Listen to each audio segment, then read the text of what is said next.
Let's see the question of firm purchase on 1st April 2009 a second-hand machinery for rupees 36,000 and spent 4,000 on its installation.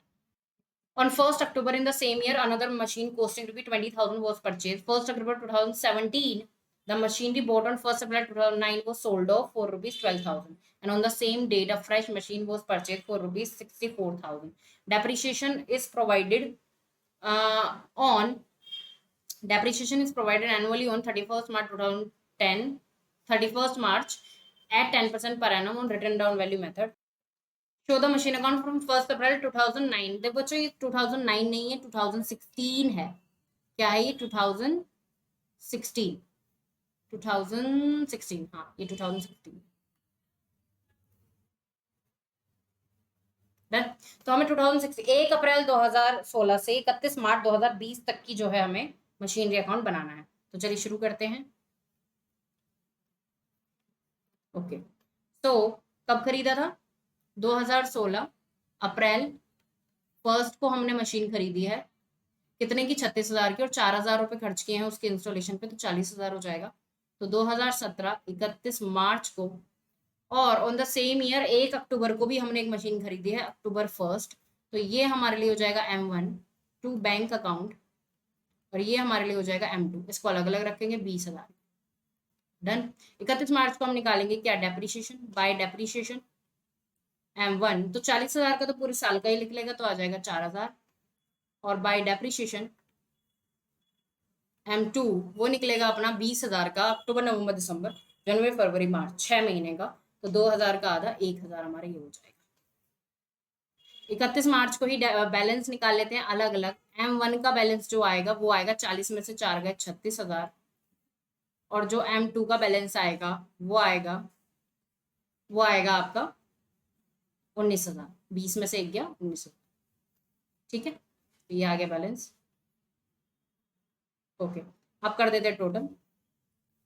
तो ये total था इधर 60 और ये भी आपको हो जाएगा 60.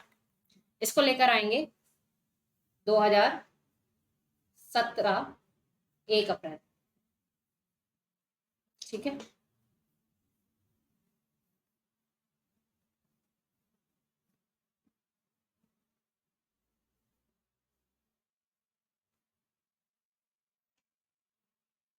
2017 1 अप्रैल टू बैंक बैंक नहीं balance to balance M1 36,000 to balance M2 19,000.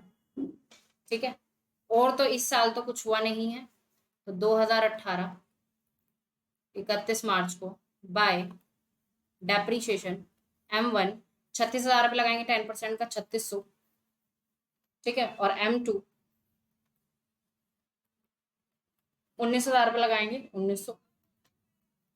ठीक है फिर निकाल लेंगे बैलेंस 31 मार्च को 2018 को 31 मार्च को बाय बैलेंस M1 36,000 में से 36 तो जाएंगे बचेंगे 32,400 और बाय बैलेंस M2 19,000 में से 19 तो जाएंगे बचेंगे 17,100.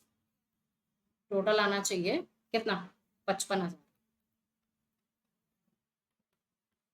ठीक है अब इसको लेकर आएंगे 2018 1 April to balance M1 32,400 M2 17,100.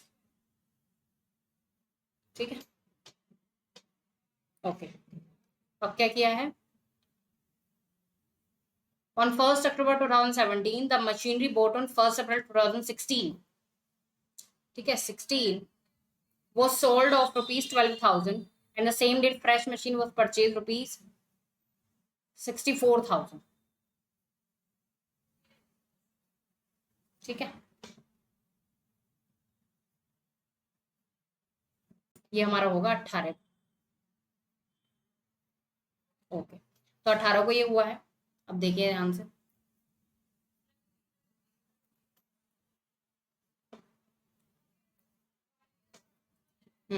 तो 1 अक्टूबर को एक और मशीन खरीदी है टू बैंक कितने की 64,000 की.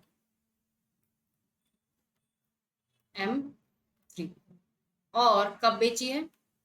1 अक्टूबर को ही एक मशीनरी बेची है। कौन सी वाली? जो सबसे शुरू में खरीदी थी 1 अप्रैल 2016 को जो खरीदी, यानी M1 जो बेची है वो बेची है 12,000 की। तो अब देखते हैं इस पर हमें प्रॉफिट हुआ है लॉस हुआ है। तो हमने इसको खरीदा था 40,000 में, जिसपे डेप्रिसिएशन लग गया, एक यहाँ पर लग गया 4,000 और एक यहाँ पर लग गया 3600। 4,000 3600 7600, तो इस पर डेप्रिसिएशन लग गया।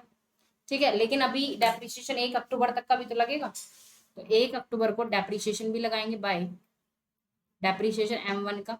अप्रैल मई जून जुलाई अगस्त सितंबर 6 महीने का, तो 32,400 का 6 महीने का हमें लगाना पड़ेगा, है ना।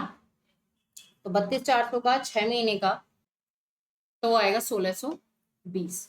ठीक है, अब देखते हैं इसमें प्रॉफिट हुआ है लॉस हुआ है। तो 40,000 की मशीन खरीदी गई थी, तो इस पे 4,000 डेप्रिसिएशन पहले लगा, फिर लगा 3600 माइनस कर देंगे, फिर लगा 1,620, तो इसकी जो वैल्यू बचती है वो बचती है 30,780। लेकिन उसको बेचा गया है 12,000 में, तो 30,780 की मशीन को 12,000 में बेच दिया गया। तो हमें जो लॉस हुआ है बाय P&L, यानी लॉस जो हुआ है बेचने पे, वो हुआ है 18,780। तो ये मशीन तो खत्म हुई। अब 31 मार्च को डेप्रिसिएशन लगा देंगे बाय डेप्रिसिएशन M2 पर और M3 पर, है ना, इन पे तो लगेगा। तो 17,100 पे लगेगा पूरा 1710। ठीक है, और 64,000 की जो मशीन 1 अक्टूबर को खरीदी, तो अक्टूबर नवंबर दिसंबर 6 महीने का इस पे लगेगा, तो 3200। ठीक है, अब 31 मार्च को ही बैलेंस निकाल लेते हैं बाय बैलेंस M2 और M3 का निकलेगा केवल। ठीक है, तो M2 M3 का निकाल के क्या करेंगे, 17,100 में से माइनस 1710, ये आ जाएगा 15,390, और 64,000 में से 3,200 लेस करेंगे 60,800। ठीक है, तो ये आ जाएंगे बैलेंसेस, और टोटल इधर का हो जाएगा हमारा 1,13,500, 1,13,500। डन। अब इसको कहाँ लेकर जाएंगे, 2019 में। तो 1 अप्रैल यहाँ पर हाँ, यहाँ से 2019 शुरू हो जाएगा ना, 2019 1 अप्रैल 2019 टू बैलेंसेस M2 M3 15,390 और 60,800, तो हो जाएगा 76,190। ठीक है, फिर 31 मार्च 2020 को आ जाते हैं बाय डेप्रिसिएशन M2 M3, इस दोनों का 10% 1539 6080, तो आ जाएगा 7619। बैलेंस निकाल लेते हैं सेम डेट पे by balance M2 M3। Individually रखने का फायदा ये होता है कि आपको जब आप कोई मशीन बेच दी जाती है तो आपको कैलकुलेशन करने में इजी रहता है, सारे डेप्रिसिएशन वगैरह सब अलग अलग रहते हैं। ठीक है, ओके, तो ये हो जाएगा हमारा, यहाँ तक ही हमें बनाना था, यहाँ तक हमने बना दिया। एक बार कैलकुलेशन आप देख लीजिएगा, बाकी कंसेप्ट तो ये रहेगा, कैलकुलेशन में अगर इधर उधर हो तो आप देख लीजिएगा। ठीक है, and I hope this is the proper explanation to this question.